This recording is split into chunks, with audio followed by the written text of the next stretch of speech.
Untamed is going to be untamed. It's going to be a little crazy. I want to talk to my people. I want to talk to my brothers and sisters. We can have grace and humility in how we interact with other people.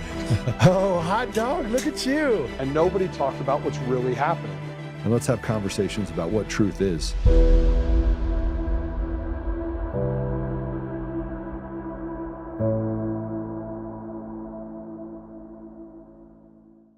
Okay, well, today is going to be an interesting day for a lot of reasons. Tina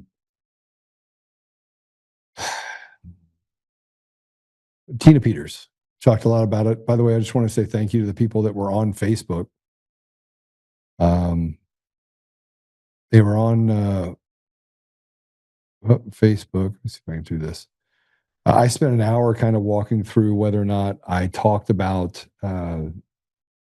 wanting the governor and the attorney general and the secretary of state of Colorado to be tried for treason and hung. Now, the people like Kyle Clark walk past. Kyle Clark, by the way, is the longtime reporter at 9 News. He's a radical Antifa activist and, frankly, a guy that has apologized and allowed for stories about pedophilia and for people in positions of trust and authority that committed those crimes to be overlooked.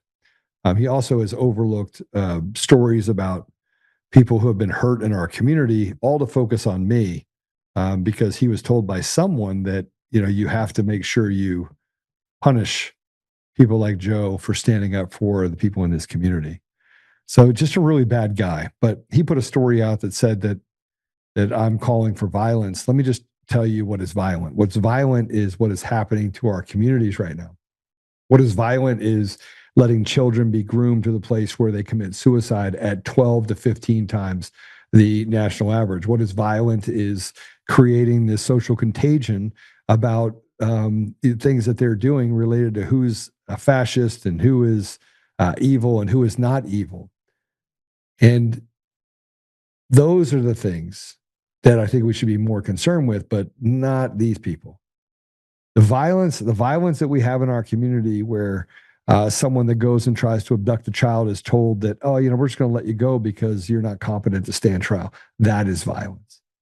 Arresting someone 25 times, putting them back on the street where they commit on the average of 1 felony every 3 months. That is violence. Allowing for gang members and drugs to flow evenly on the street. That is violence and a declaration of war. I mean, what we're facing right now in the United States of America is nothing short of a coup. We are actually actively in a civil war right now, whether you can see it or not. And so there are no rules for me. And I'm slowly getting to that point where I'm starting to make a decision on my own, like from my own environment, on whether or not I'm going to speak the truth while I'm out there trying to say to myself, well, if they capitulate to goodness and they decide to lay down their swords that are meant to hurt and maim and victimize our communities, then maybe I'll give them a chance. But if they don't, what do you expect me to do other than to call for what should have already been done? There should have already been a declaration of insurrection against the United States government. It's very obvious for people to see. So I will say this again. Did I call for and support Polis, Weiser, and Griswold to be tried for treason? Be tried for treason, and if found guilty, to hang. Yes. And they should. This is not a victimless crime. What they have done to the people of Colorado, what they have done to steal their voice, their hard-earned money, by using an election system to get themselves elected, nobody would have elected them. They're unelectable people. They've done horrible things to the American people. The judiciary is absolutely rotted out to the core, and it is filled with people that are put into those positions by these 3 scumbags. But it is not just the Democrats. You have what I call Democrats wrapped in bacon, parading around as Republicans that are equally responsible. Matt Crane is equally responsible. And that brings me to the other part, which is Tina Peters remains in custody. Now, we know that that's in large part caused by a guy named Todd Blanche. Todd Blanche, if you don't know, is from Colorado. It's kind of funny. They have their own little cliques, their own little deal. And he wrote a strongly worded letter to the DOJ saying, let him out, a formality he was forced to do. And for those of you that also don't know, Pam Bondi does most of her business from Florida. She's not even in D.C. Todd Blanche is there and basically acts as the proxy for Pam Bondi. And Pam Bondi flies up for some of the indictments. And if we look around the room, we have some people that are doing serious business to get Tina Peters out. Peter Tickton, doing an amazing job. John Case, amazing job. There are attorneys that are actually trying to push through and drudge through a judiciary that is meant to slow down. We have a ruling that we're waiting on from a judge who is pondering his political future and probably doing a little bit of negotiating on that so that Tina Peters can be out of jail and at home. And they let her out on appeal because she just won the one appeal. The judge did the wrong thing there in the case where she was found to have recorded a conversation in contempt of court. That was thrown out.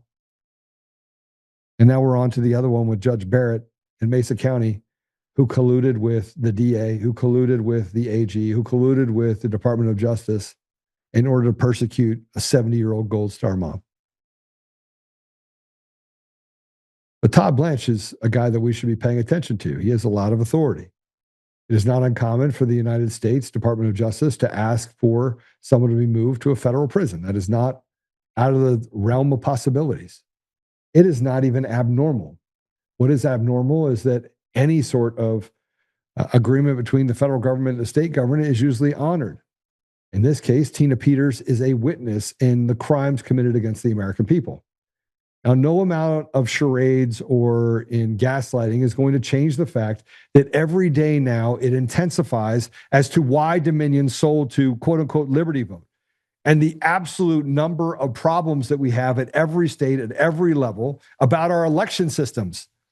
And nothing becomes more evident than the absolute irresponsibility and betrayal that we have from the DOJ and the FBI and frankly, parts of the cabinet. But we do know what effective looks like. We look at Bobby Kennedy, he is effective. You look at ODNI and Tulsi Gabbard, who said there's massive problems inside of the election system. And again, sniff the butt, sniff the rim. President Trump was very clear in 2020. He knew that the election was stolen from him. He knew that there were problems down in Georgia. He faced indictment after indictment after indictment after indictment. And Mr. President, Tina Peters is not the only one facing lawsuits, lawfare, and a captured judiciary and legal branch that have weaponized themselves against the American people. I don't know how someone doesn't reach in. You can see effective. You can see Bobby Kennedy is a Democrat, by the way, and he's effective. He knows how to get things done. He's not fearful. And you could say that it's because Bobby Kennedy has had a lapse of judgment and frankly doesn't give a shit. That's probably somewhat true. What was always true, also true, is that these Democrats were trained in a system to be effective and to get across the finish line. Republicans were trained to talk about it, not to be about it. And that's why I look at President Trump and I'm like, you make a better Democrat than you do Republican historically. Because if you want to look at effectiveness, look no further than what has happened to infect our government. And when they effectively get things done, it is not from a Republican standpoint. Republicans do maintain the status quo. They hold people accountable. They throw people in jail that commit crimes. Democrats, much more effective at actually changing policy and getting to a place where they can basically just ruin everything. And when they were done with the inner cities, they looked around and said, what's next? And they go, let's just go after the suburbia. Let's take that over and let's send we already got the institutions. Let's go after the elementary school kids. And the parents just kind of shook their head. Oh, just trust your teacher. To me, it's the people in the Democrat Party. They have brainwashed the most effective people. There are very smart people in the Democrat side. On the Republican side, we are just too wholesome. And we are afraid to just call it what it is. And people that say that they believe in God, they want to follow God. I had the conversation with Sam. You'll hear that on Friday. But even as you walk through all the stuff associated with what we're at right now, 10 or 11 months later, we are in an anemic state at best. And the people that are most effective right now in making serious changes are Bobby Kennedy and Tulsi Gabbard. You can look at what Kardashian Patel are doing and Dan Bongino are doing. Dan has no real life experience in managing anyone. He was a Secret Service agent, and then he turned to be a podcaster. And all of his flamboyance and all of his bombastiousness that he has, and his, given what it, I mean, being a security guard for important people is an important job. You got to be tight and right on recognizing the threat that's in front of you. But now you go to the FBI and you apologize for the FBI and you basically shit on the American people. The FBI is as ineffective as it possibly ever could have been.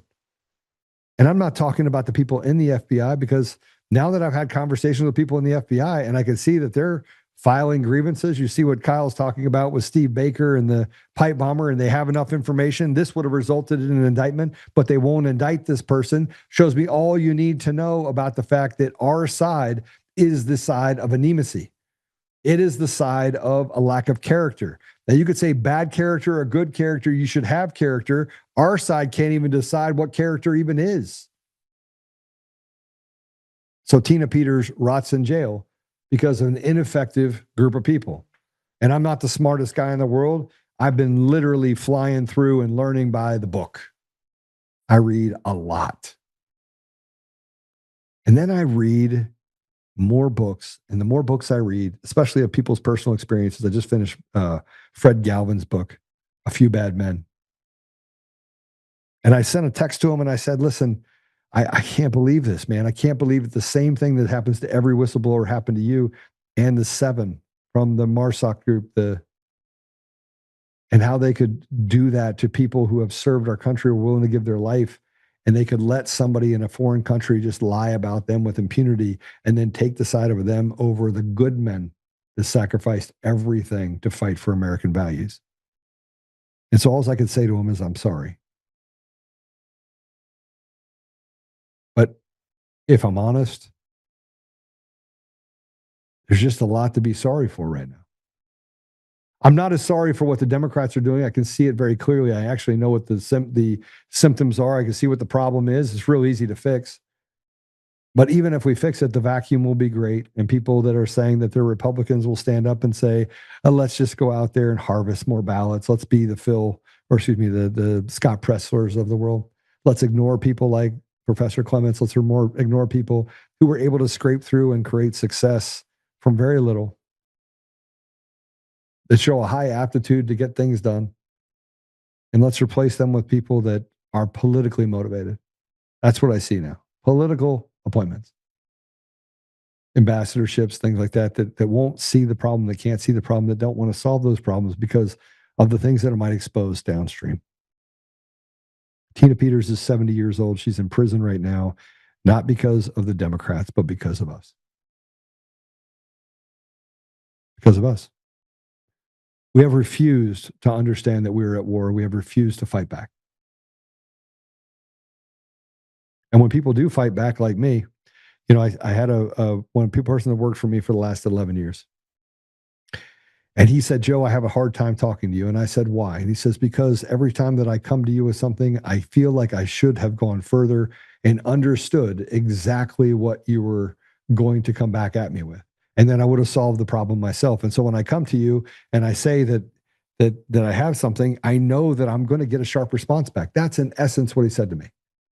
And he says, so it's intimidating. I don't want to talk to you because I'm afraid of you. And I was like, well, that's interesting. So why don't you start the conversation with, Joe, I'm afraid of you.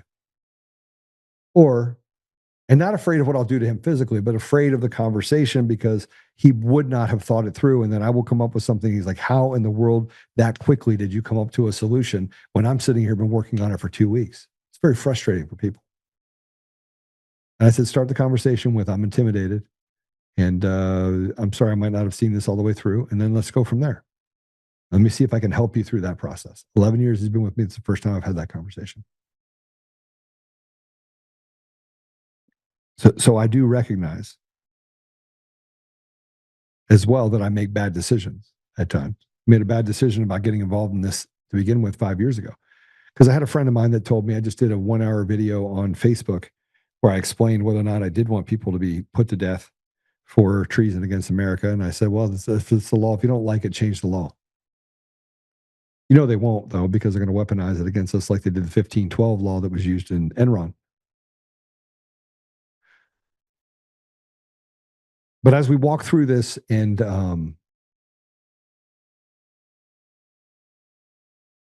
think about what we're trying to accomplish with Tina Peters and with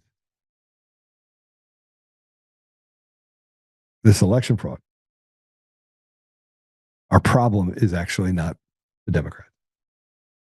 See, bad people will only stay within the guidelines that you give them. If they step over the guidelines, they're afraid of consequences. Now, that includes judges. That includes lawyers. They don't like to be disbarred. I got sued for defamation by a second person other than Eric Coomer. And this person was the man that went over to Ukraine and said that I slandered him for calling him a man, I think. I don't know. I don't know. I don't remember the whole thing. But the case got dismissed, thrown out. And the attorney for that person was disbarred because he committed judicial misconduct in the case.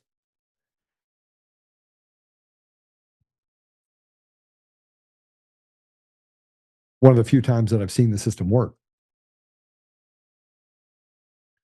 But when you have more cases out there, lawfare cases out there, and you have a lack of effective leadership within our own government, and they use the excuse that, well, you know, it's complicated. It's not complicated actually at all. Then you have people like Tina Peters that get to rot in jail. And they rot in jail because of our own side, betrayal against the American people.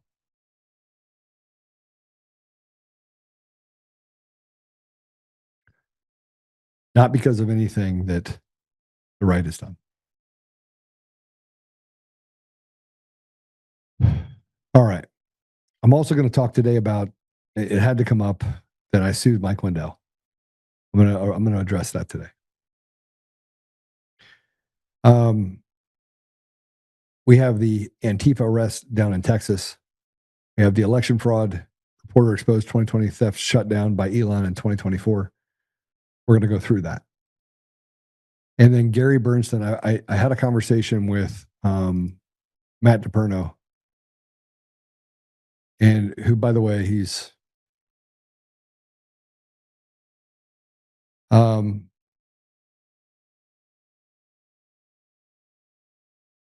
got some stuff that's happening. I thought maybe I'll just fly to Washington and I'll sit at the White House and have a conversation with President Trump. I'm sure he's heard plenty of stuff that he needs to have unwashed from him. But we're gonna go through just a bunch of stuff today. Sorry, I was reading something just now from Matt. But I want to go through the stuff that was stopped in 2024. And then I want to ask you guys a simple question. Why is it if they knew what had happened in 2024, weren't there mass arrests and people over in Serbia that were arrested immediately?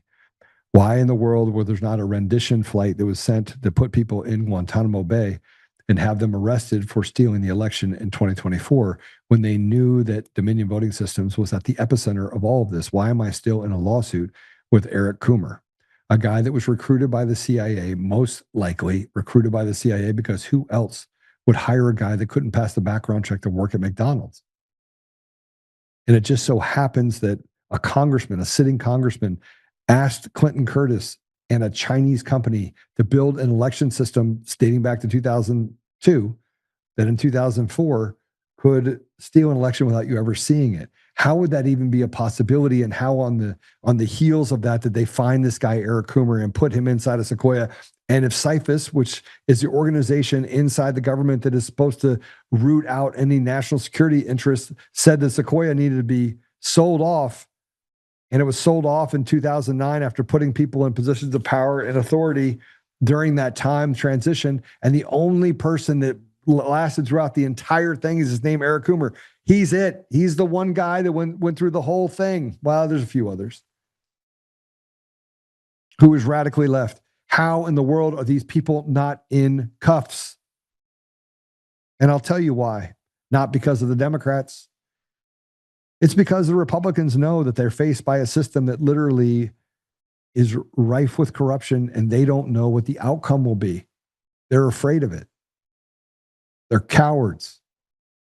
And there is no appetite right now to make decisions to have military tribunals, which is what they should be doing. They should arrest 50,000 people, run them through a government tribunals, line them up, execute them, line them up, execute them. After you get to about 200 people being executed, the rest will sing like birds.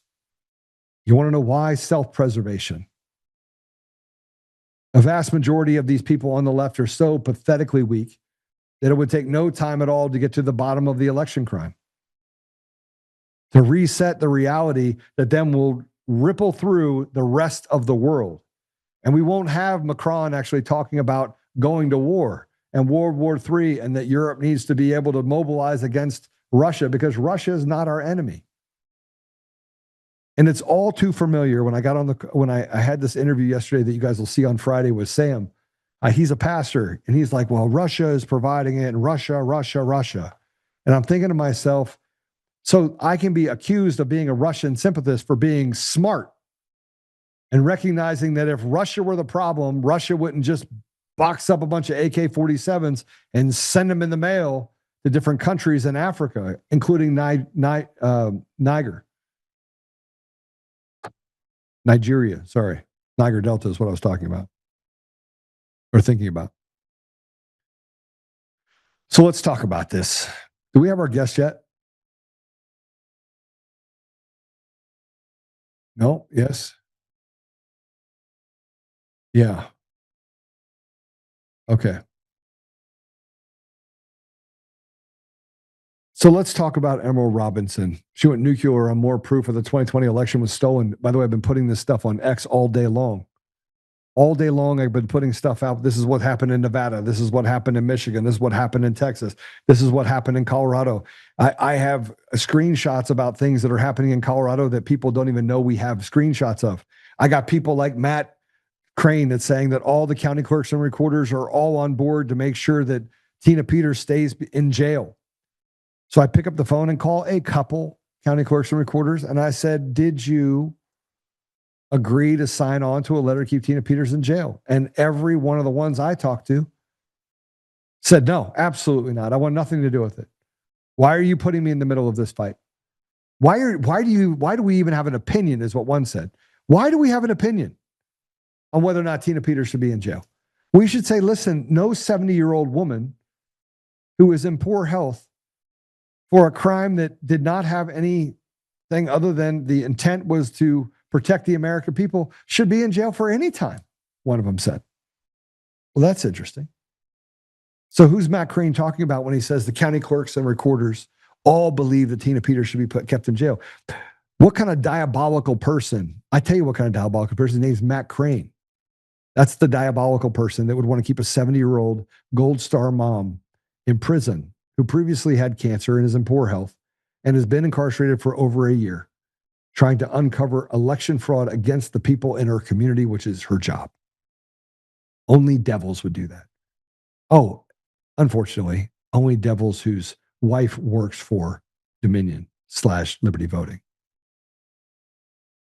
So we're going to talk about the DOJ challenging some things, some gun law bans. And I think we have an interview. We'll figure out whether or not we have an interview or not here shortly.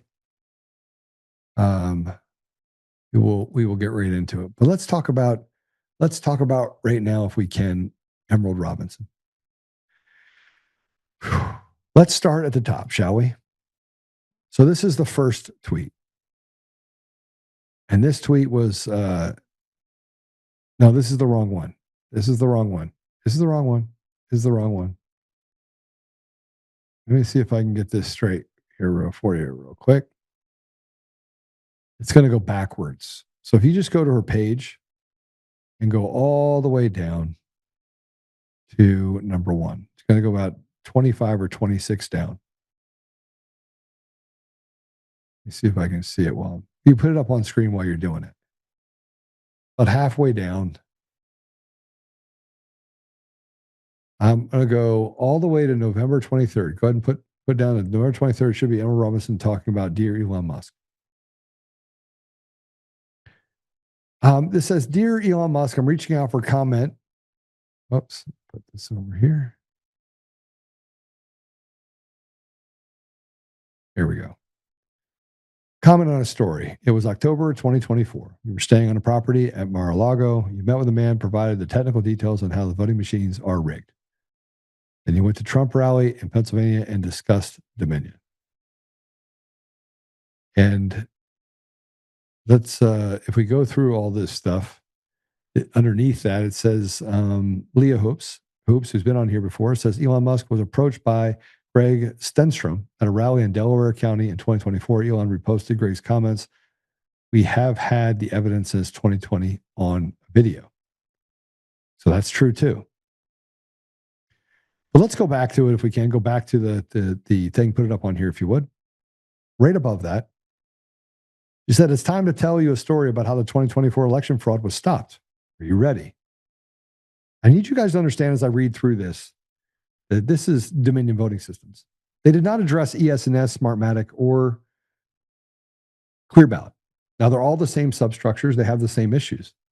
And one of the things that I was able to do very recently is uncover election fraud related to Clear Ballot. Now, I worked with a group of people. I have to be very specific now because Coomer's lawyers like to say, do you have that information? I work with people because I want to catch people lying. So I will go through and I will listen to certain things. I will ask them to do certain things. I won't gather any of the information personally. I will validate it, go through validation process with others. And then I'm like, all right, that checks. Keep that in a vault or do whatever you're going to do with it. I may have to come back to you and ask you questions on that. Now, some of the people that get involved in this are deathly afraid of being doxxed because of what's happened over the last 5 years. Here's what I can say. What you're about to hear actually occurred fully. Now, there was also, by the way, a phone call that was made to Elon, and he said, it's done. Trump will win. And he left Mar-a-Lago early. Left early on election day. Go check the math. This is true.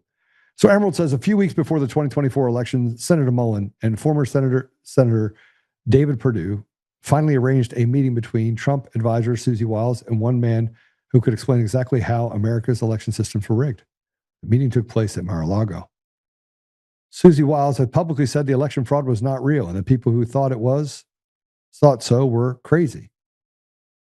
After the briefing, she didn't know what to think. She asked for a piece of cake. She ate it slowly. Then she made the decision. Trump's team should be briefed too. In the end, the man stayed at Mar-a-Lago for 3 days to brief everyone. There was only one man who Wiles trusted to confirm it all, Elon Musk. A call was made. The man found himself in a room with Musk. Musk declined to sit through a full briefing.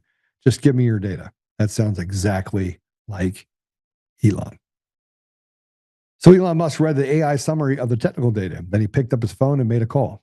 We have a problem. It's true. Then Musk got on a plane to host a Trump rally in Pennsylvania. It was October 17th, 2024. Elon got on stage and attacked Dominion. Who was the head of Dominion for strategy and security, Dominion voting systems, all the way up to the 2020 election? His name is Eric Coomer. See, if Eric Coomer wouldn't have, as I believe, gotten drunk, as I believe this is how it happened. I believe he got drunk. Sat around, he was drinking, and decided that the thirst that I'm getting from making all these posts and saying, un-Trump me, wasn't enough for Eric Coomer. He wanted people to know in his bombastiousness that he was responsible for making sure that President Trump was not going to be president. Don't worry about it. Trump's not going to win. I made effing sure of it. Okay. He was one of many, many, many, many people at Dominion. A relatively unknown force, propped up by saying I have a PhD whose PhD thesis seems to be used mathematically in PID controllers that were put inside the election.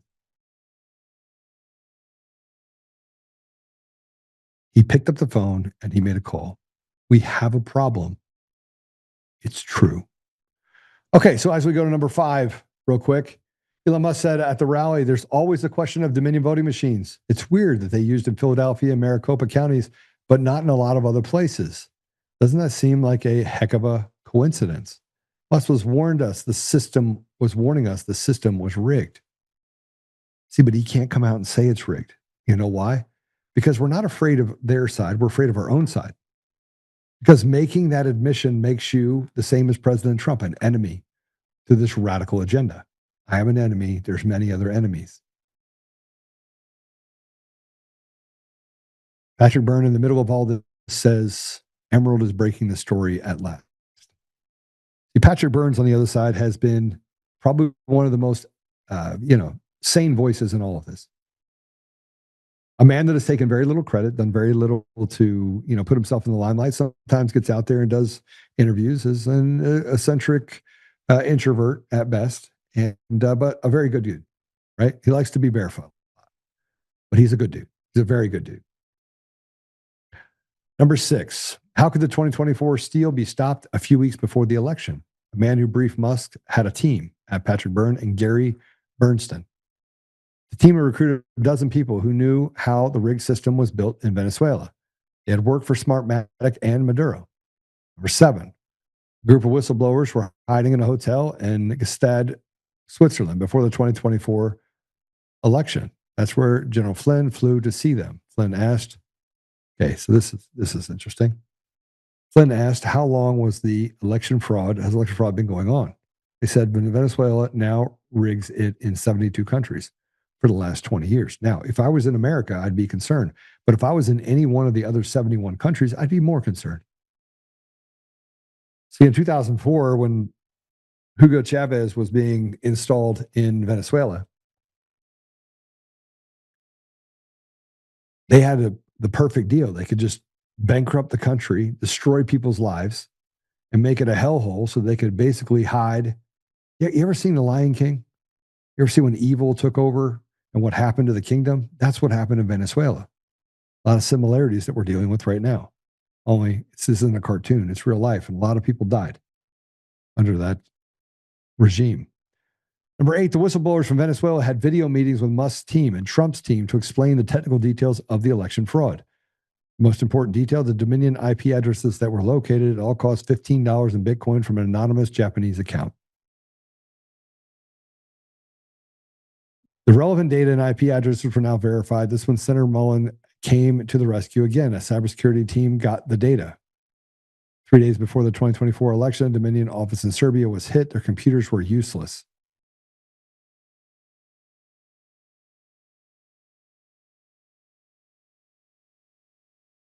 Eric Coomer, Dominion Voting Systems, Fox News settled, Newsmax settled, all because judges weaponized against them. Judges again weaponized against the American people for Comey and Letitia James. They weaponized again at the state level against President Trump being on the ballot in 2020 or 2024 and said that he couldn't, only to be overturned by the Supreme Court. It might make the Supreme Court do one thing drastic, and that is replace every judge out there and issue new elections for every position across the entire country and freeze out the media. That would have to happen. Otherwise, frankly, there's no way to fix this because it was a slow boil towards this communist regime. And every person, by the way, that was in those positions of trust or work for the government should be disqualified, in my opinion. Number 10. On election day, nobody knew if the cybersecurity team had been successful in knocking out the Serbian computers. Everybody at Mar-a-Lago had to wait for the results without certainty. Man who briefed Musk flew to Oslo that day. His team would flee USA if they failed. Now, you remember what I said I was getting ready to do in 2024. If Kamala Harris was going to be elected, you could check my deal. I was out. I was leaving the country. I had 2 countries that I knew of that I could go to very safely, and a third that was on my bucket list. It was the only places that I thought I could have been safe. I knew that I had to leave. And in large part, I'm still facing a large amount of persecution by a weaponized judiciary that still is keeping Tina Peters in jail and doing a lot of damage to a lot of other people. Number 11, imagine the moment on election day, Trump had no idea if he would win. Patrick Byrne watched results from Qatar. Gary Bernstein watched from Switzerland. All of them would be hunted down if the 2024 election fraud was successful, and the USA would be finished. Number 12. I mean, as I'm going through this deal, one of the reasons why I don't really enjoy, what are they called? I don't enjoy influencers. They don't have any real life experience. I can't identify with them. Right. I go look for people and try to figure out who's being honest or not being honest. And I heard Bernie or Benny this morning. He's talking about it, and again, these guys they don't think that it makes a difference, right? They're just in it for the clicks and the meat, and staying in that little group. That's why I said our side is actually the problem. Like I've had to build up my Twitter following 6 times, 7 times. No, that's not true. My total following across the board 6 or 7 times. X is 3 times. It's my 3rd time.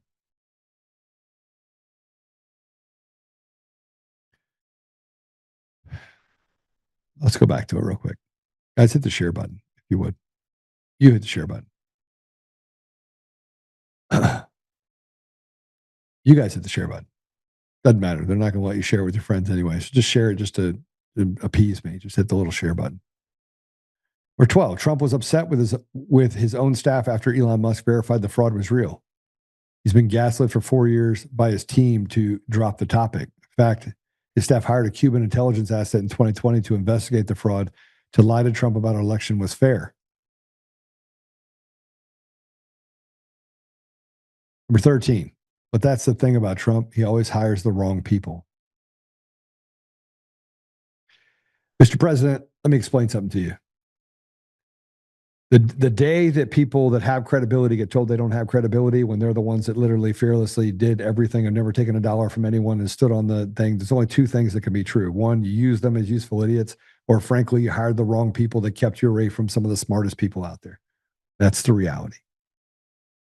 And I tried to help Mike Lindell. You know why I tried to help Mike Lindell is because you kept talking to him. And I was like, well, this guy is literally going to sink his own ship. So I stepped into the deal and I did everything I was supposed to do. I took his $800,000, $900,000 bill that he was spending on infrastructure, and I got it down by 75%. I gave all of my team to Mike Lindell to say, hey, listen, I need you to help him as much as possible. We're going to build this up. We're going to take him public. We're going to try and protect him over here with My Pillow. And here's the thing. You can't protect someone who doesn't want to protect themselves. That's the reality. Who's not smart enough to go from being a drug addict to one side to being addicted to the fame and fortune on the other. And I would travel with him all over the place. And he would get on the stage and he loved to talk for sure. And he took my advice for a long time. And I was like, Mike, don't talk about that. Mike, don't talk about that. Mike can't, Conan's bad. Mike. But on the other side, he had people like Steve Bannon that were telling him, hey, you need to get rid of Joe. True story. Get rid of Joe. He had other people that said, oh, yeah, Joe this, Joe that, Joe this. I mean, Lou Dobbs. Lou Dobbs would get calls from Bannon and other people, and he would say stuff like, oh, so Brandon House in the middle of the night, here's what you guys don't know. In the middle of the night in January of 2022, 2023, 2022, 2022, I don't remember. Beginning of the year, 2023. In the middle of the night, here's what Brandon House did. He unplugged the computers, did everything, and left Mike high and dry. We were down for 48 hours. I rebuilt the entire system and put a new system up literally 48 hours later. I was able to rebuild the system for a couple $100,000, of which I put the money in to get it done. And we were back up and running, and everything was awesome. I did that. He got abandoned by Brandon House, who then, by the way, subsequently abandoned him again at his own trial. He was supposed to testify for Mike Lindell and didn't show up. True story. Check the math. You go ahead and check it. The people that were supposed to stand up that said that they were friends with Mike Lindell never showed. Yeah, me, I'm pissed off. He's took $3-4 million from me. I got up on the thing and I'm like, Mike takes bad advice from a lot of people. Mr. President, so do you. You got a big heart. You got this huge, huge heart. You want to help people. It's evident. Man, when you step out there and you go, and I'm guilty of it, but you step out there and you want to help people and you know they're going to shit in your face and you just take it and smile and nod. You hold it all in. Somewhere along the line, you will deliver the fatal blow back to them. But you got people that frankly work for your tech companies, and your tech companies are not doing well because frankly, they don't know what they're doing. They're just trying to chase Google. Well, that's not really how you make a successful business, is by following someone else's business model. You do it by addressing the problem, find the problem, fix that problem right there. Once you fix that problem, and you build on that idea of, okay, this is the major problem that people have. I'm going to fix that problem. Nobody ever became successful in life drafting off of someone else's idea, because there's already that idea out there. So you're going to just do it better. Now you come to the market, you can say, well, there's the Excel deal. And so you had Acrobat, and you had Microsoft Excel, and then you had the Acrobat version of Excel, and one was going to beat the other. Okay, they hit the market around the same time. That's not what happened here. You're late to the party. And the same thing can be said for politics, is that you're a brilliant businessman. You brilliantly know how to negotiate, but you hire the wrong people. You hire people that tell you that they're of the pedigree. I got to tell you something. The reason why the left is successful is because they brought people like Bill Gates in. He was diabolically smart, but he's not really of the right pedigree, is he? They found good people. So let me finish this one. Here's the thing about Trump. He always hires the wrong people. Yeah, you got Bobby Kennedy right. I think you got Tulsi Gabbard right too. Person that wasn't, I would not, I mean, everyone's pissed off at Susie Wiles. But let me just be very clear. Without Susie Wiles, we don't have this meeting with Elon Musk. She is the gatekeeper.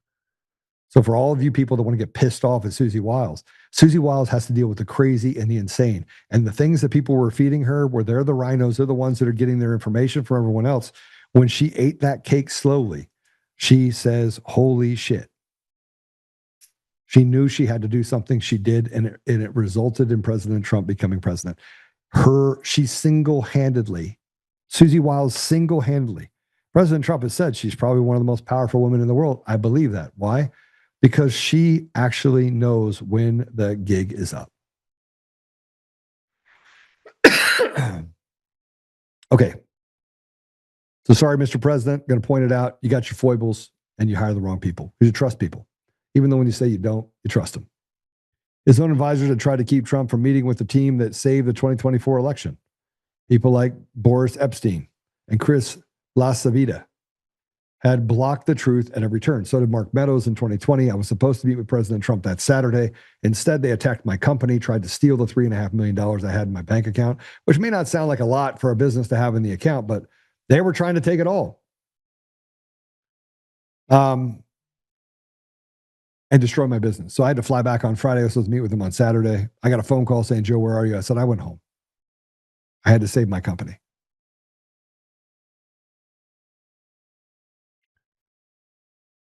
Then Emerald says something right in the middle of all this. She says, I'm posting tweets one at a time so that X cannot hide, deboost the entire thread. My sources, the team that saved the 2024 election, my proof, Venezuela is now surrounded by American warships. If you don't think that President Trump is in Venezuela because of elections, you are really one foolish person. I have never been more, the thing that happens when I can get away is that I start to actually do the same thing. I got a whiteboard sitting behind me. And I just go through it. I just walk through them. I walk through it. I'm like, okay, here's the math on this. Here's the math on this. How is this connected to this? Can I find anything that has the thread?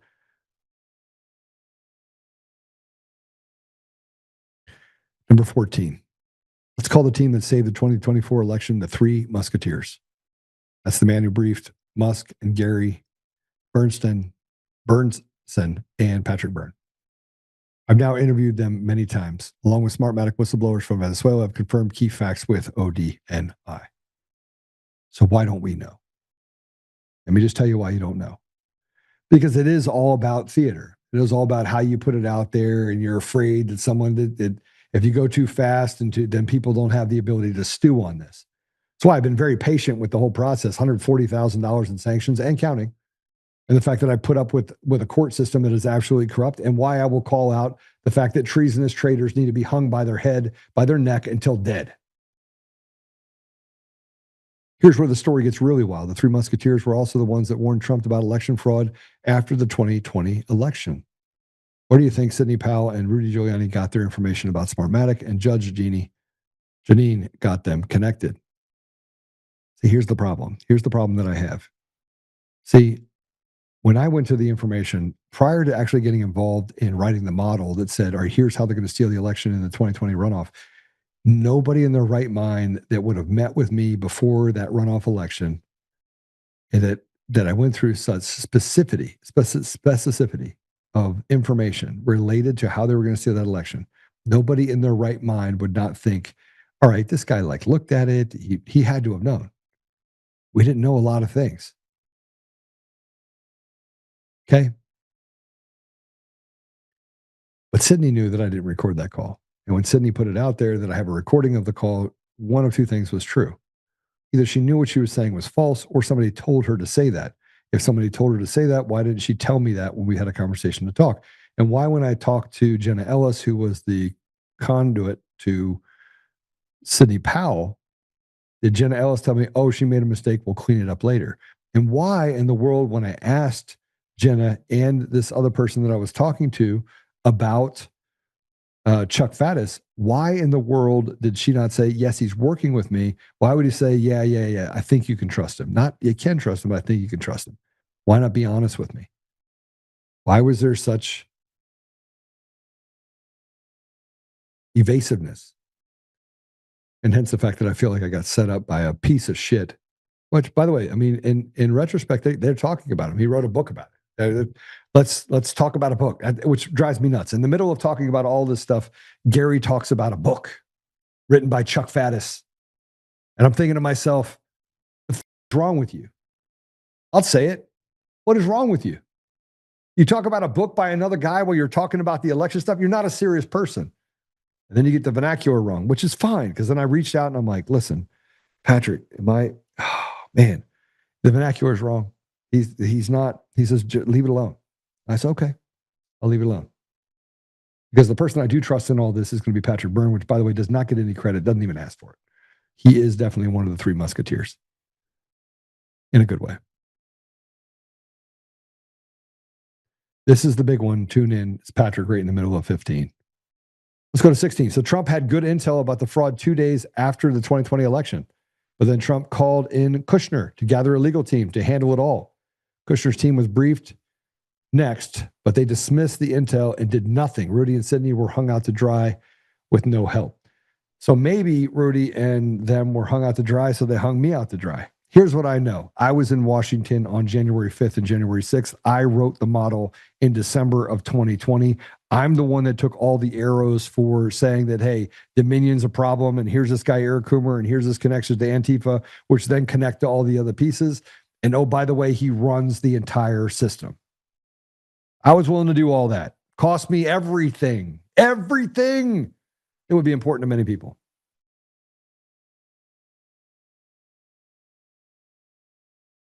Rudy was hung out to dry. And he had him dead to rights. Number 17, let's return to 2024. Trump has won. It's Christmas. The whistleblowers from Venezuela have moved from Gastad to Bahamas on tour visas to protect them. They're being hunted by the cartel. They need to get to the U.S. to testify and bring down the rigged voting machines. It's February of 2025. January of 2025, I wrote a bluff, bottom line, up front. I sent it to people that were in President Trump's corner in 2020. I said, hey, you might want to pass this up. Thanks, Joe. I'll take care of it. I'll send it to you. It's February 2025. Time is up now. With their visas expired, the whistleblowers would be sent back to Venezuela and killed. So Patrick Byrne got a catamaran out of Florida and sailed in the worst storm possible to the Bahamas in order to smuggle them all illegally into the USA.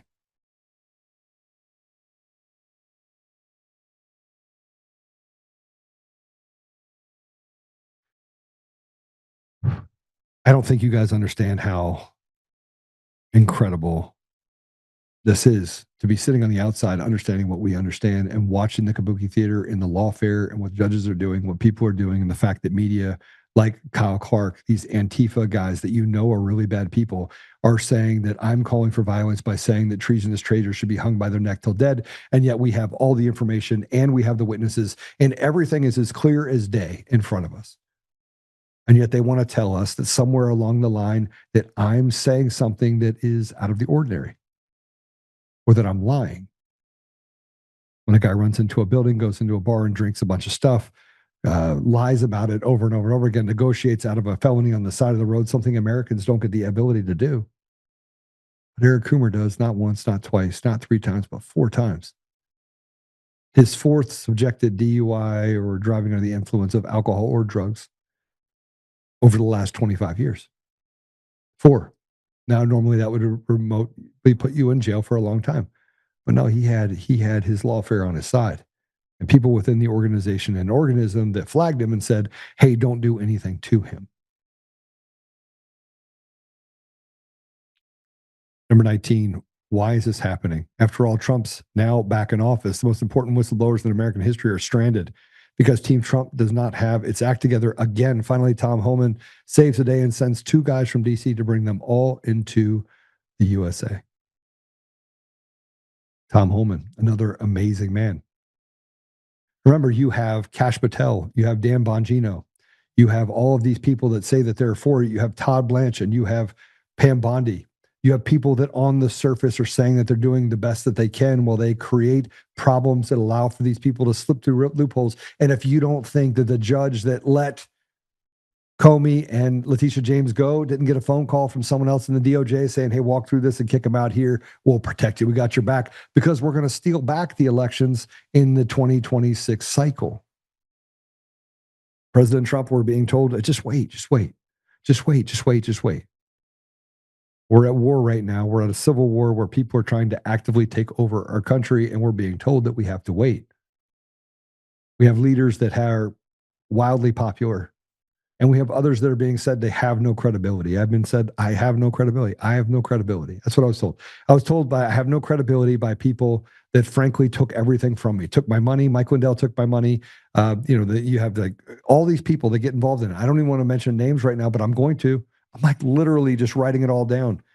And I'm thinking to myself, how is it that loyalty does not get rewarded, but people betray you and he keeps letting them stay? Number 20, it's April.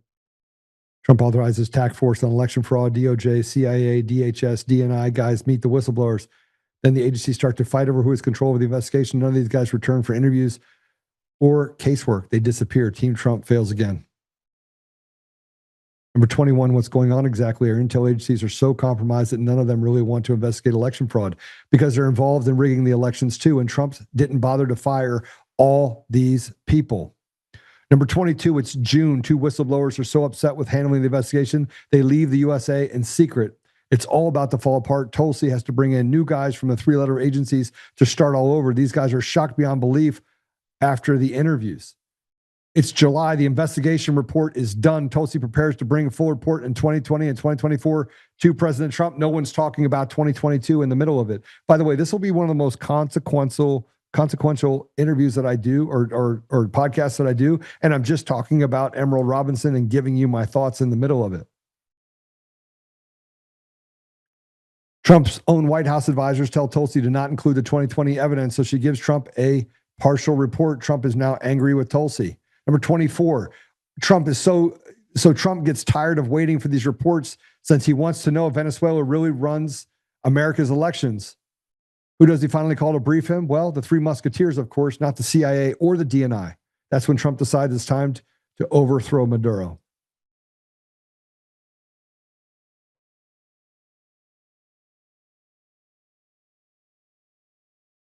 Let me tell you guys something. I asked my wife a month ago. I said, are you upset with me for what I've done over the last 5 years? And she looks at me and she says, no. She goes, the thing that I'm upset about the most is what it's taken from you in the last 5 years.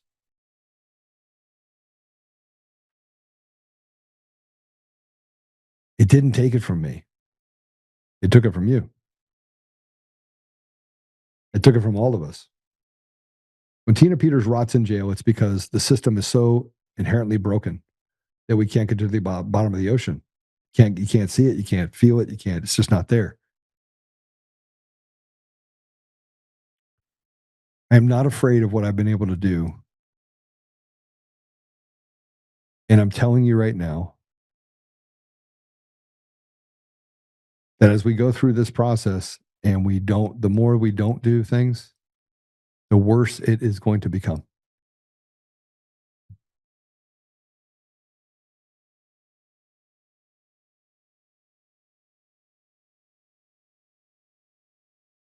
I have a guest that I'm going to bring in, but before I do, I want to go through this article in the Westward. November 25th, bipartisan county clerks call on governor to keep Tina Peters in state custody.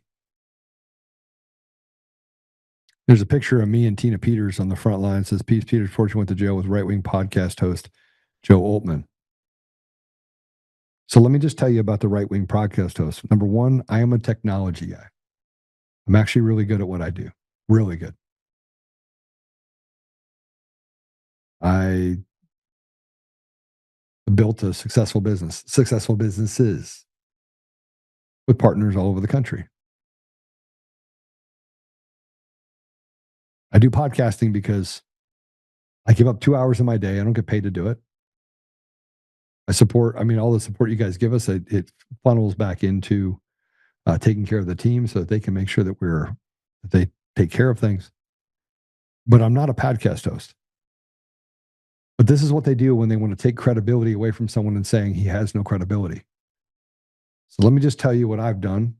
I built a company. I'm a 2-time Ernst & Young Entrepreneur of the Year nominee. I was a finalist in 2020. I was set to sell my company, and I was the darling of the tech business. I was thinking way outside the box. I was building stuff nobody else was building. I understood systems and how they were built very, very well. And that has carried down to me even learning systems very quickly so that I can do things like run an entire network with 20 different channels going at the same time.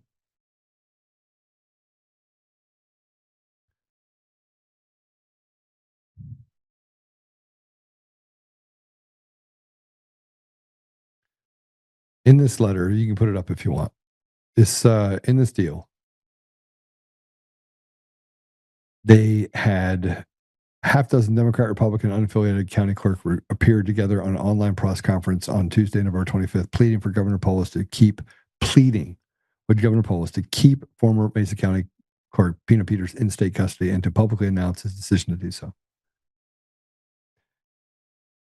I just read to you what was going on with the elections in 2020 and 2024 with Dominion voting systems. The fact that Elon Musk was able to step in and stop election fraud in 2024 that put President Trump in the seat that he's in today. It's not hyperbolic. It's not made up. And yet the people inside of X are still trying to keep that story under wraps. It shouldn't have 600, 800,000 people that have seen it. It should have 500 million. The message from the clerks who spent years living with the fallout from Peters' election machine breach was blunt. It follows a letter sent by bipartisan County Clerk and Recorder Association last Friday urging Polis not to transfer Peters to the custody of the Federal Bureau of Prisons as requested by the Trump administration. Colorado Attorney General Phil Weiser and Secretary of State Jenna Griswold also called on Polis to reject the request last week. Any move to transfer Peters to federal custody would send a dangerous signal that elected officials can sidestep consequences, according to her former peers, who say the governor's silence is already putting them at risk following a spike in threats over the weekend after the CCCA letter was made public. Let me just tell you something. The person that pushed this button, his name is Matt Crane. I would not be surprised if he was closely associated with intelligence communities that are doing whatever they can to keep this all under wraps. You just heard about the fact that CIA and ODNI and other DHS employees basically dropped the ball on the investigation into this while Tina Peters rots in jail. That's called sedition. Those people should be tried. They should be put in front of a military tribunal. And if found guilty, they should face the rest of their life in prison and or face a death penalty. That's the reality. You want to send a signal to them by arresting Polis, arresting Weiser, and they know what's coming. And let me tell you something else about what's happening in Colorado. There's a case currently that has been unsealed. We're going to talk about it in the next couple of weeks that has a grievance against Polis, Weiser, Jenna Griswold, judges, including Supreme Court judges, in a $15 million bribery case that has spanned the last 5 years. And the whistleblower is directly inside and has been admonished by all of these people for giving it up for and letting people in. A betrayal because you've let them in to our judiciary that we've used as a slush fund in order to persecute people with impunity. That case is actually pending now.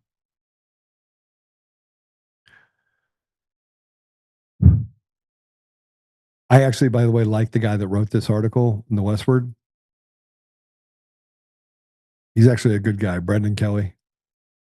Yeah, I kind of like him. He's a leftist, but whatever. He's still a good guy. County clerk begs Polis keep Tina in custody is another article from Attorney General. This is the NPR News. Yeah, I got honorable mention in this one too, where I said that people should be hung. All right, we take that down and we go on to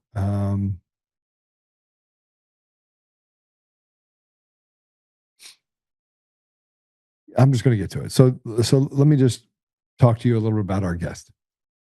His name is Mark Lynch. He's a veteran investigator exposing federal spending abuses and deep dives into USAID scandals and taxpayer ripoffs. He's a former analyst for conservative think tanks. Now he's blowing the whistle on globalist grift. I think he's running for office. I didn't get that inside of this deal, but we're about to find out. Mark, welcome to the show. Thank you, Joe. Thank you for having me. Yeah, I'm sorry it took me so long. I had to get through the stuff that I was dealing with Emerald's posts. I'm way too close to it, and frankly, the last 5 years I've lived it, and now to finally see that Captain Obvious is catching up with everything, and yet I haven't seen any arrests is a little bit maddening. Yes, America's furious about all that, and I can tell your heart where you're at with this, and I appreciate you exposing all this craziness. It's time for something to be done. So tell me about yourself. Tell me about what you're working on. Are you running for office?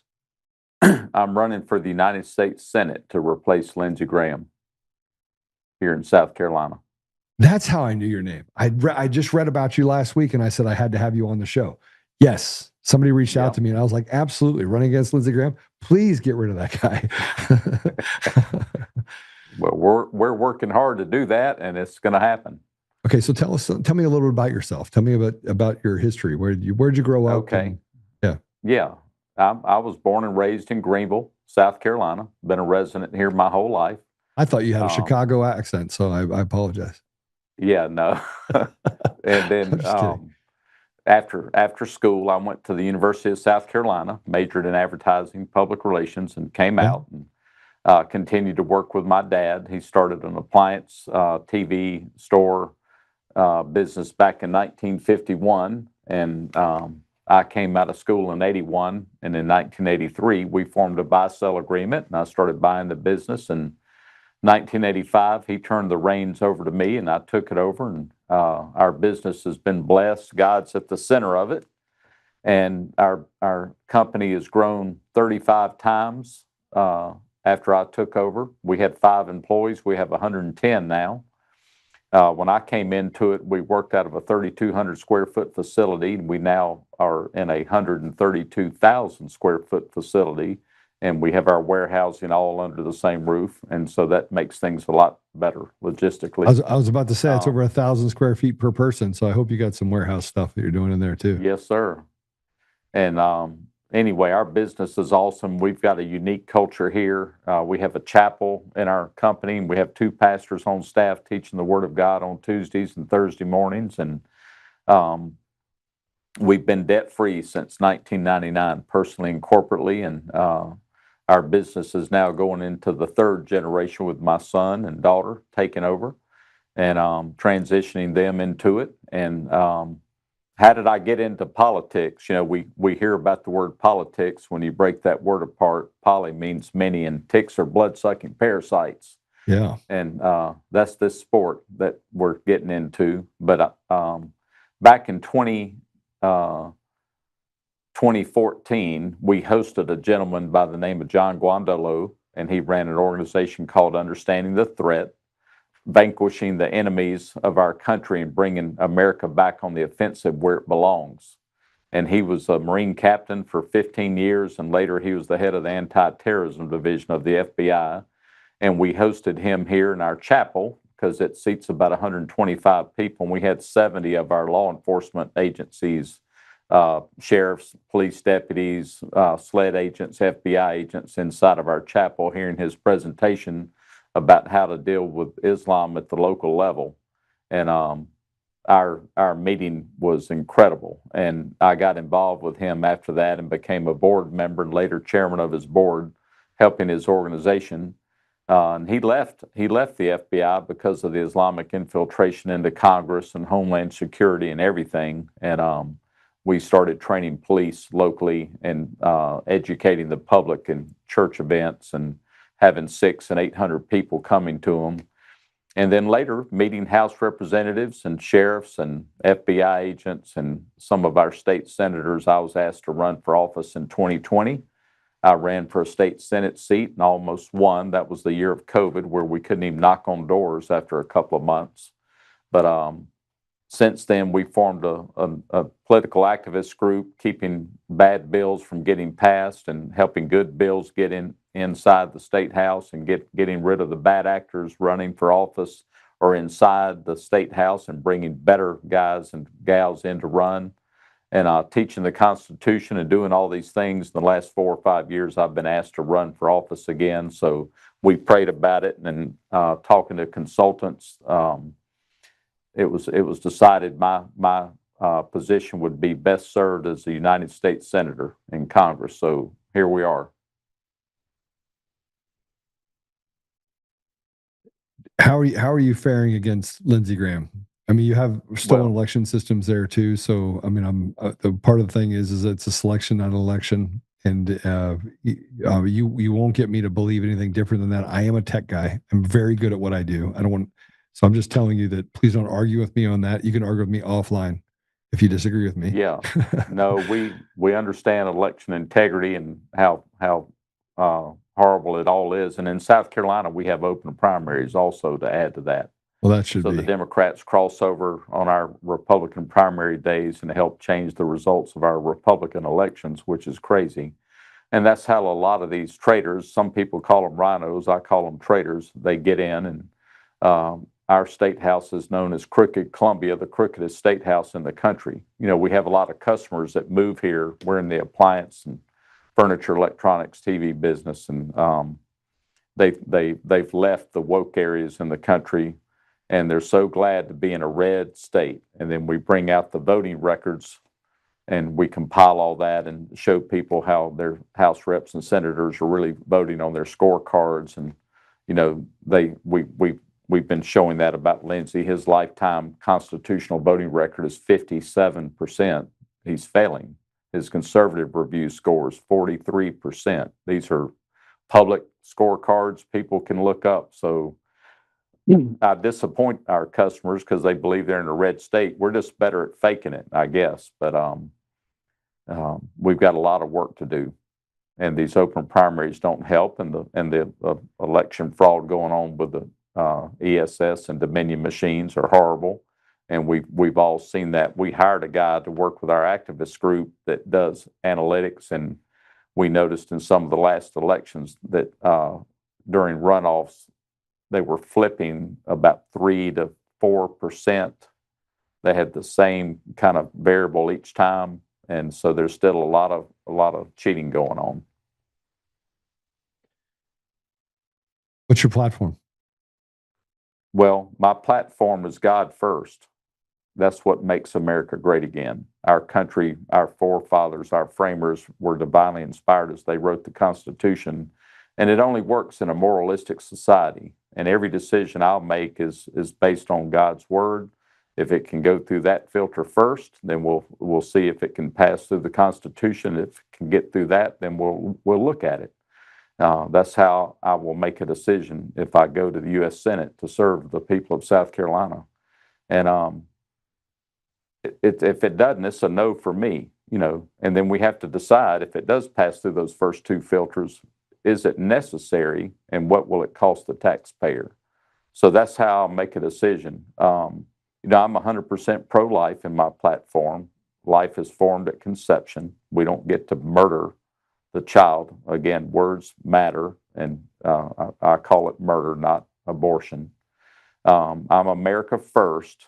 I love Trump's tariffs. I mean, I think that will definitely even up the cost of the playing field and bring back American manufacturing so we can hire American workers because we take pride in our work. And when I was a child, made in America meant something. Made in China meant something too. It meant it was garbage, plastic, crap, you know. So I'm glad we can bring jobs back to America and hire Americans. I'm for doing away with the H-1B visas. We need to hire our students coming out of college. We had a presentation at Clemson University, and we spoke to the Young Republican Club there. And one of the engineering students said, you know, I graduate next year, Mr. Lynch, and I appreciate your stance on closing the border and deporting illegal aliens, but we've got a problem. We've got students from India coming into our country on H-1B visas. Their country's paying for their tuition. They will never assimilate into our country, and they're going to take my job opportunity at half the pay. And I was born in this country. So what are we doing about that? And I said, you bring up an awesome point, and we need to work on our immigration laws and our procedures of who we let into this country, and those need to end. Our kids need to be first. That's America first, not kids from other countries that are paid by their country to come here. So how do go ahead? Sorry, keep going. Yeah, no, well, go ahead. Well, I mean, I look at the three things that I think are most pressing. As a senator, you're responsible for the entire population. There's 2 per state, right? And Right. it's kind of like I hate to say that the House of Representatives is like the JV league and the senators is like is like varsity, right? If you want to look at the two, and I know that it's not that way, but it really is. I mean, the senators have a little bit more responsibility longer term. They got more entitlements when it comes to like budgets and things like that in Congress of things that they're responsible for. And you usually typically see a higher caliber of individual in the Senate than you do in the House of Representatives. It's a much more difficult threshold because you have the entire state that votes for you. Now, with that said, you know, I'm one of those guys that looks at how do we solve the problems with the poorest among us. It's as if you have a tree and 3 of your roots are rotted, right? And I'm pretty sure that in your state you face the same problem we have in Colorado or in Texas, where you have, you know, 40% live below the poverty line or at the poverty line or in a place where they're live paycheck to paycheck. Let's say it's only 40% where you live. How can you create policies? And I know this is the big problem with Congress is they don't feel like those policies ever get back to that. You know, it's not a state deal. It's like you're like the overarching of, well, that's what the state Senate's supposed to do or the state legislature is supposed to do. But how can you address the 3 droughts or deserts that I think face almost every country or every state in our country? And that is food deserts, opportunity deserts, and education deserts. Like how do we restore education to our country? Because right now it's indoctrination and pure propaganda. How do we restore dignity to our country? Opportunities going to even the inner cities. And if you restore the education, it restores the opportunities. And then how do you make sure that you get rid of food deserts for the single moms and people that are the poorest among us can see that there's actual opportunity? Because everything seems to break below 40%. Like those are the parts of our roots that we just try to stay away from. Yep, that's a great question. You know, again, God first, and again, that's got to be brought back at the school level with prayer and God's word being taught. And you know, I would tell any parent right now, it's just like my grandchildren. My son and my daughter both have 2 kids each, and they understand they're going to be homeschooling their children because our curriculum is not America first. We have, ever since core education came into the picture, our kids are being taught to hate America. Socialism's okay. Hate your parents. Do whatever you want to do. Get a transgender surgery. All the horrible stuff that we've allowed the enemies of our country to write to brainwash our kids and control their thinking. And we're seeing that happening. You know, we've had Islamic infiltration into our seminaries in Dallas, Texas, and Marxist teaching that it's good to be gay and come out and start your gay church and marry gay couples, and everything's completely upside down. So we've got to get control of our public education curriculums again and analyze that and get it rewritten and get government out of that and bring parents back into the involvement of it. And a lot of that happened in 2020 when we saw, when our kids were at home, what they were looking at online and the materials they were reading and the books that they were studying, because it's all X-rated stuff in the third grade and up, and so we can't have that. Our kids are being taken from us if they're not killed in the womb with the murder called abortion. They're being captured later in their minds and corrupted. And, we had a documentary that a lot of good people in the country put together that came out in 2020 called Whose Children Are They? And that exposed a lot of the Marxist communist curriculums going on and what was going on with our budget in D.C. paying for these organizations to write this garbage that our kids were studying. So it's all broken and it needs to be taken over and rewritten completely. And I'll help influence our governor and work together for South Carolinians to get their educational systems fixed. And we're not going to pass kids forward just to get more federal funding. When they can't read or write yet, they need to stay back and they need to be taught. It's not about the teachers advancing kids and earning more credits for their schools from the federal government. All that's horrible.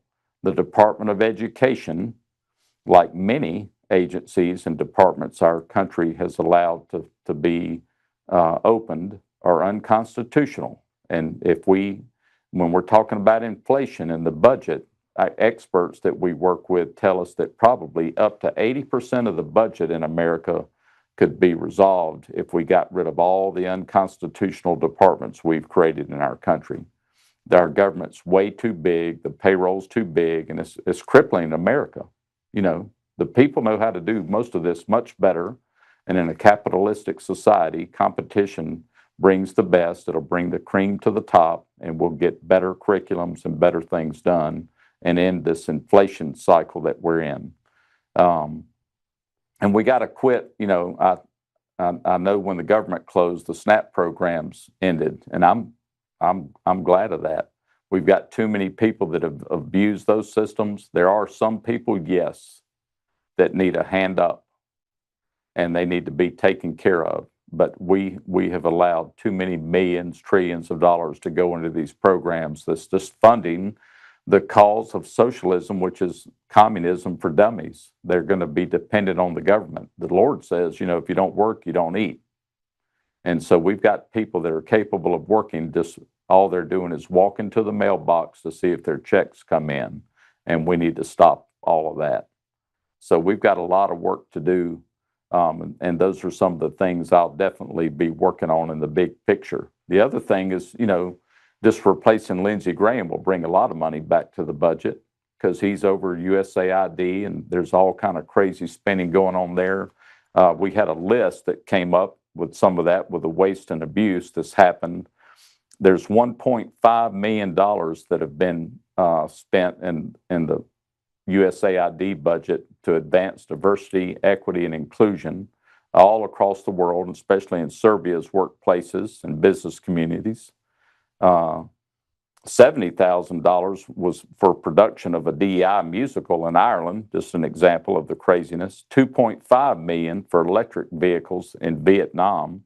$47,000 for a transgender opera in Colombia that we paid for. And you and I, Joe, we're paying for that. The citizens are paying that. We're paying for the demise and the destruction of America. In the Quran, that's known as civilization jihad. Yeah, and these are all things that you've outlined, right? So you've outlined the $1.5 million DEI push in Serbia, $70,000 for an Irish DEI musical, and $47,000 for a Colombian trans opera. Like not the Trans-Siberian Orchestra either. I'm talking about actual trans. Like that's right. Yeah, you went through the EVs, the Peruvian trans comic. $6 million for Egyptian tourism, $2 million for sex changes in Guatemala, $6 million for fun tourism in Egypt, $47,000. I mean, it just never ends. It never ends. Right. And then when we talk about the endless wars, we haven't made a constitutional decision to go to war since World War II, and we haven't fared well in any of those conflicts. And we're sending our young men and women into endless wars while people like Lindsey Graham gets rich off of the deal. And he's all about, conflicts. And, just recently in the Ukraine, this last part of the year, during the summer, Lindsey's going over there spending $400,000 a night, no telling what he's doing. And Trump finally brought it up, what are you doing? You need to watch your mouth. You're not our Secretary of State. That's Marco Rubio's job. And he's trying to keep war going in the Ukraine with Russia while Trump's trying to bring peace talks between Putin and Zelensky. And he went there. He went. Right. He went to Ukraine, and the war got intensified the day he left. That's right. Right. So he's acting in proxy and doing the things that President Trump should be doing when dealing with foreign policy. And that's right. The reality of it is it's not the only one. It's not the only problem. We also can see what Macron's doing in trying to ready the EU and acting as the proxy for the rest of the EU, right, to go to war against Russia. And I'm so sick of the Russia deal, right? Right. It doesn't take a rocket scientist to figure out that we've got some really bad people all over the world that are attacking Russia, because it seems to be the adult in the room other than President Trump. Sorry, yep. That's reality. And we heard the Logan Act several months ago, and I kind of forgot about that too, but these guys have been in violation of the Logan Act. And so, but the problem, Joe, is we're not enforcing any laws, and nothing's happening. And we watch the news every night. It's the same story, just another day older, and things are getting worse, like with the Epstein files. And, we heard about a list back in February from Pam Bondi. So what are we doing with that? Nobody's receiving any consequences. I heard you earlier before I came on, and I'm all about the rule of law too. And we have a lot of people that have committed treason in this country, and they need to face those consequences all the way back with Hillary and everybody with Benghazi and Obama's administration and the whole thing. These people are getting away with murder. And America is furious that nobody's getting arrested or dealt with these acts of treason. And, we need to run our country like we used to. And we need to go back to the pocket-sized Constitution and get away from the annotated Constitution, which is a book that weighs about 20 pounds. It's about this thick, thousands of pages. I had the privilege of meeting our Supreme Chief Justice in South Carolina, Judge John Kittredge, and he said, "Mark, you get it. I make all my laws, all my decisions as a judge on the Supreme Court of South Carolina based off the Bible and the Constitution." He said, man has always pridefully wanted to control other men. We want to be God. Some men do with their pride. And they now work off of the case law from the annotated Constitution that they wrote, where God divinely inspired our founders of our country to write the Constitution. And if I get in the United States Senate, my only authority, the only job really I have, is to serve the voters and the citizens of South Carolina and America and protect their God-given, unalienable rights. That's the job, to serve the people. All right. So let's I'm just doing a little bit on Lindsey Graham, see what that guy's doing right now. He's deep in the middle of doing nothing.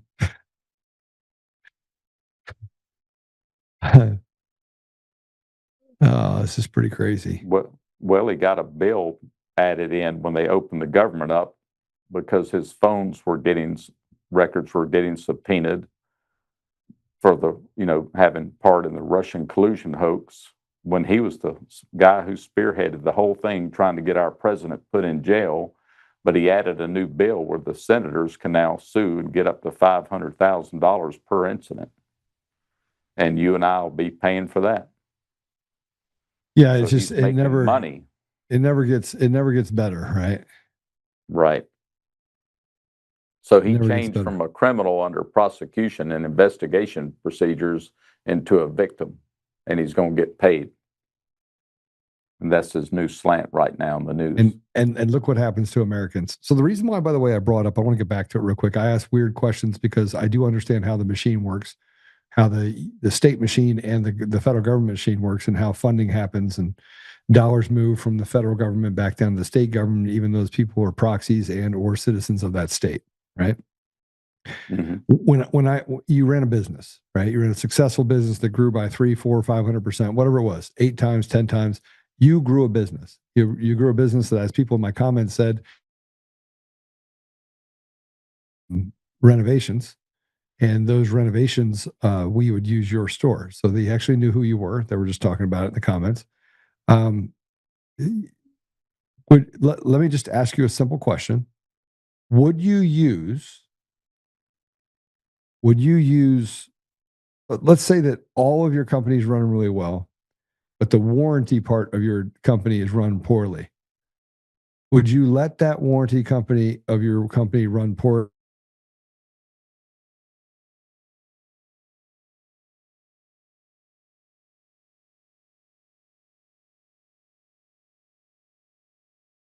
It and dig into it and fix it.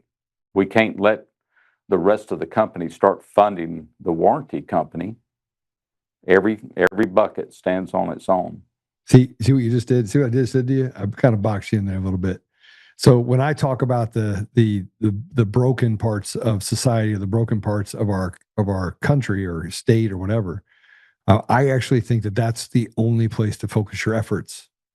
I think that if politicians spent their time talking to the 40%, the 60% are always going to take care of themselves. We always have, right? But if you take care of the 40% and you create adequate environments where you can stop treating the poorest among us like animals, because frankly, in some places that's what they do, right? And get to the ethos or to repairing that, then the rest of it will it'll blossom into something much more successful. And then this is what Japan did, by the way. They set, an ethos. And I think it's something we do very poorly in our country because, frankly, they're not in our neighborhood, right? When they come to our neighborhood, we call the police on them. so we're willing to hire them, but their drug problem is not our problem. We don't want to lock them up because we don't take their constitutional rights. So we do to them what we wouldn't do to our own kids, which is like grab them by the neck and throw them around and say, "Listen, you're going to stop doing drugs." We don't do that to people because they have a right to ruin themselves. It's just it's antithetical to who we are as a country and a community. And I think the leadership in our country has to adopt something that allows for us to have that conversation. Yeah, there's a restaurant in our area that we all love, and I won't name names, but back when Tom Homan started coming around and we're going to start deporting all these illegal aliens. Yeah. This guy's restaurant one day, about 10 of his people didn't come in. His wife had to come in. He had to come in because they all didn't show up because they were scared they were going to get deported. And I said, "That's good for you. Why do you have those people working here? I don't have illegal aliens working for me. I have American citizens working here, and yeah, they cost more to pay, and it's all above the law. We're doing it the correct way, taking out taxes and doing everything by the book. And I think God blesses that. But some of the construction companies and different companies think they got to have an advantage. And if we let some of the construction people hire illegal aliens and they pay them cash under the table and all that, and they avoid then they take taxes entitlements and everything, right? Yeah. And that's not fair to the companies that are doing it correctly. So we've got to stop that. We've got to stop H-1B visas. We got to help our education. That's a part of this one focus. How do we help the lower 40% in the state? We need to be hiring American workers. All of our installers and everybody that work for us are American citizens. And they make more money, and they stay longer with us, and they invest in the community here, and they get a start in life, and they're able to buy a house later, and they do great, and they work with us 30 years, and they're career hires, and that's cheaper in the long run for me than hiring the deal of the day, some guy that's going to be paid under the table. We don't do that. So that's an education thing too, just within industries. And if all they have is American citizens to hire, we're all on the same page again. And the competition levels off that way for everybody. And we can hire American workers and help our people that were born in this country get good jobs and help build our state out better. Well, I tell you what, I'd support you just because, number one, you own a business, you understand what it takes to run a business. You understand my analogy when it comes to, the roots of your business. You always want to make sure that you have good roots no matter where you align in your business, because Yes, sir. it affects the experience that you have with the organization. Same thing could be with the country. The poorest among us does not allow. If we don't take care of them, we don't take care of the roots of our nation. Right? We've ignored That's it, and right. frankly, that's why the Democrats are able to get away with so much stuff and talk about how we don't care about them, because we don't solve the problems. Right. Pretty easy. Well, and as a Christian, I don't have to be forced by the government to give anybody a handout or help anybody. We bring people in here.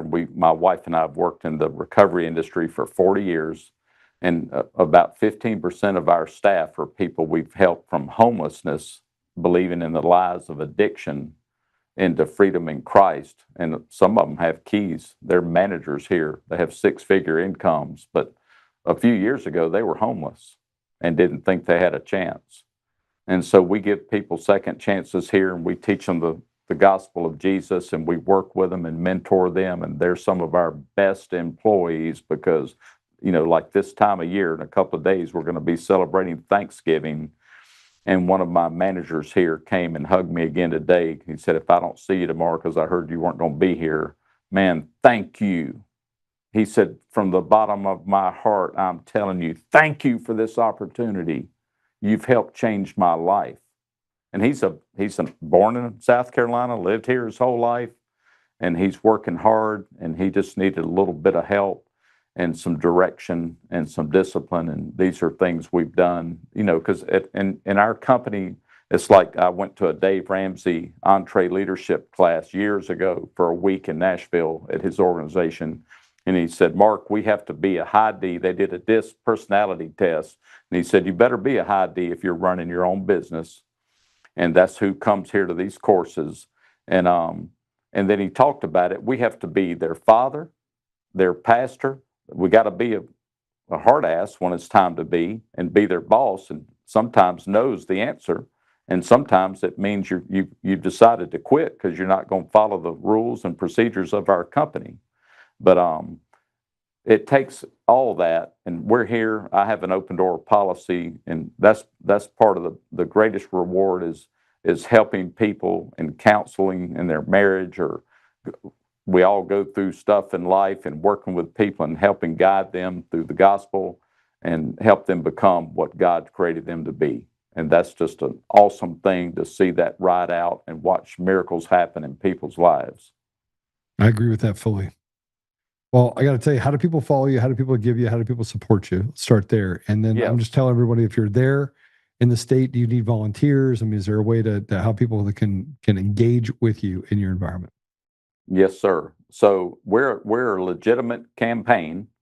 We talked about being debt free and everything. My wife and I prayed about it, and I know Roger Stone and met with him back in February, and That's he my said main Trump man. wants to see two things. Your polling and your skin in the game. So my wife and I prayed about it. We pushed $5 million of our own money into this campaign. But it's going to take more than that. But I'm just telling people, I'm not boasting. We're just putting our money where our mouth is. We're in this to win it. And 57% of South Carolinians in the Rasmussen polls that we've done say they will never vote for Lindsey Graham again. And they're ready for a successful businessman instead of a career politician or another attorney. So to help us, number one, we win this on our knees in prayer. This is spiritual warfare. It's evil that's going on in this country. We've got to bring God back first into everything. And I'll help keep other U.S. senators accountable and talk to them in the bathrooms and the halls and in the Senate chambers. If they're truly a Republican, it's time for us to honor our oath that we've taken to preserve life, liberty, and the pursuit of happiness. Go to lynchforsenate.com, spelled out F-O-R, Lynch for Senate.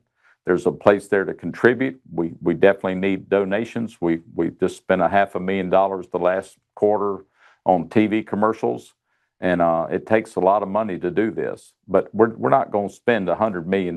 That's foolishness. All right. So I just want you to know that we should probably talk after the show. I'll have them grab your information. Okay. I'll have them send me your information. I can help you in ways that I can help you. I appreciate that. And I know I can help you because I'm helping others. Yes. So I know there's some ways that I can help ease the pain for you and make things I can help you. Okay. So, and then they can sign up on our volunteer page to help as we get closer to the time to knock doors and put signs out. So sign up and help us. All right, we'll do. Brother, thank you, Mark, for coming on. I appreciate you very much. I appreciate you putting God first, then your family, also putting skin in the game. The last 5 years has been difficult, but worth it, right? So if we can get to the bottom of this and we can redeem and restore God to our country and to every part of our way of life, it's what needs to happen. So I'll be following your campaign all the way through, and I think now's the time for you to defeat Lindsey Graham. He's just yes, sir. He's just a really bad person. And he's just a man. Just a man. It's happening. You gotta, the thing that I always say is you can't forget where you came from, right? And you can't act as if you have all the answers. And he feels like he has all the answers, and he answers to someone, but it's definitely not God, and it certainly isn't he shows a lack of regard for the American people, almost as if they're slaves. So God bless you, and we'll be praying for you after the show. All right. Thank you. All right. Thanks a lot. So I really wanted to have Mark on. Somebody sent me something originally to connect with him, but he actually is very modest about his background. His background it's significant, right? And putting $5 million into a race that may or may not be won, knowing the things that are in place, such as election machines and fraudulent ballots or mail-in ballots, or it's a place of uncertainty. So imagine having the faith to sit down with your wife. I did this 5 years ago. I do this pretty much all the time now. To sit down with your wife and say, I think we need to put, they say that we need to have skin in the game. Skin in the game could be $500,000. It could be $1 million. It doesn't matter. He's like, no. I'm going to put $5 million in. I want the people in my community and in my state to recognize that I'm here to help them. And it doesn't matter how much money I spend. It doesn't matter how much money I have. Never seen a hearse with a U-Haul behind it. I'm willing to put up what it takes in order to make sure that they know that I'm committed to the people in my community and my state. So my hat's off for Mark. You get a chance to have a conversation with Mark, you should go to his website, give him a little bit, put a couple dollars in the coffer. Even if you're out of state, you're not precluded from actually giving, or you're not precluded from giving him money. You can drop money into his coffer. You can also, if you're in the state, volunteer. I'm sure he needs volunteers to go around and knock on doors. That's probably the most tiring part about it and most fulfilling all at the same time. So go ahead and do that. I'm going to quickly go through. No, I'm not. I'm not going to talk about it today. I got a bunch of stuff to go over.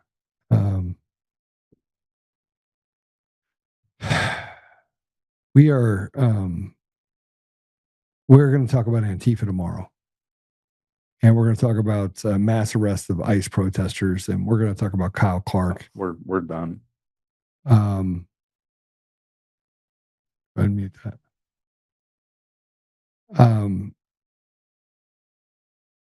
Yeah, we're going to do that. We're going to do that tomorrow. Because today I wanted it to be about what was it about. So I just want you to hit the share button. I want you to hit the up button. I want you to do things that act like you're about it. See, we always do this thing like we want to talk about it and be about it. Well, you have to go through the actions at the time that you're doing it and say, hey, consider this. Consider what he's saying. Many of you have been listening to me for a long time. And to that, I'll say thank you. And in the week of Thanksgiving, I'm grateful and thankful for the people that listen. I'm even more grateful and thankful for the people who continue to pray and support and do the things that are necessary in order to stay in this fight. And if you're on the edge, if you're on the fence and you just don't know if you want to get involved, or you feel like, okay, you're doing your part, I would just say this: pray about what it means for you to be involved. Yeah, that's it. All right, let's pray. Father God, thank you for the opportunity to be here today. Thank you for the courage that you give me, the tenacity that you give me, the character by which you have me operate, to be honest and authentic, and to talk about things that are truly at the forefront of my mind and my heart. Father, we don't want blood. Yet we want accountability. We want consequences. And the anger we feel when we see our brothers and sisters be adversely affected, it's real.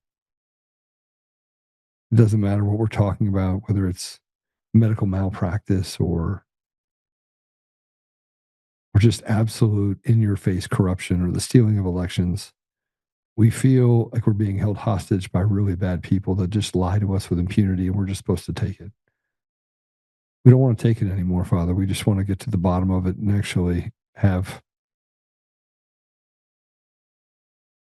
a real societal shift, real change. That means examining the bad roots of our government and our country, cutting them out completely. Father, I just ask that you give us the strength to be able to carry forward, to give us the ability to have all of our hope in you, Father, all of our faith in you, and that we can follow through and make good decisions to never become the very thing we're fighting against. I ask you to bless Mark in his campaign and his wife and his relationships with his children, with his wife, with his family. He's able to balance this campaign with honoring his family. Father, I ask you to please bless Tina Peters.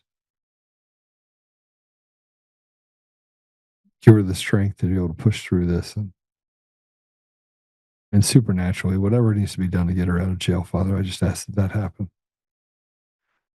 I say these things, Father, humbly in the name of Jesus Christ. Amen. All right. I will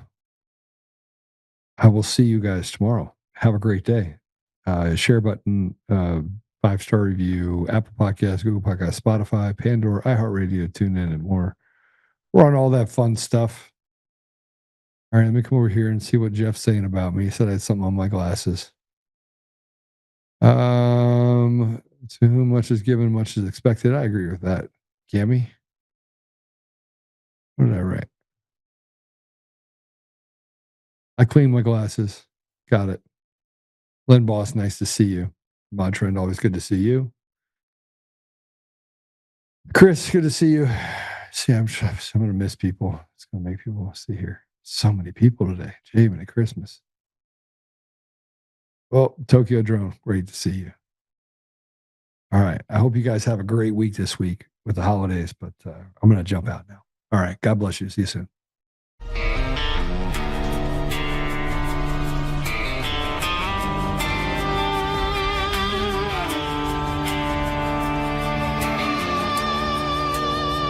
Rise up untamed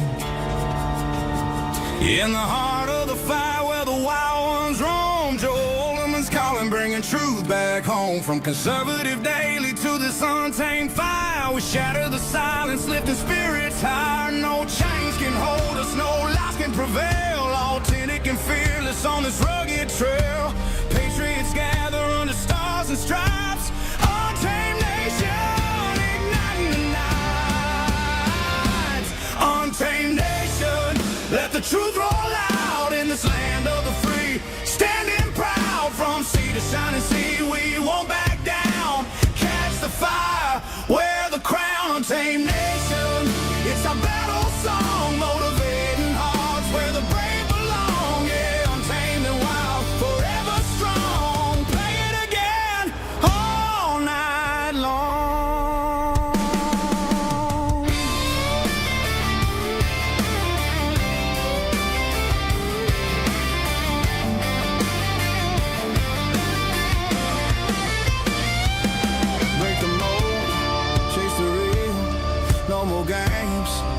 the hill. Joe's voice leads the untamed crew. Truth matters through and through. Untamed nation, let the truth roll out in this land of the free. Standing proud from sea to shining sea, we won't back down. Catch the fire, wear the crown. Tame nation, it's our battle song, motivating hearts where the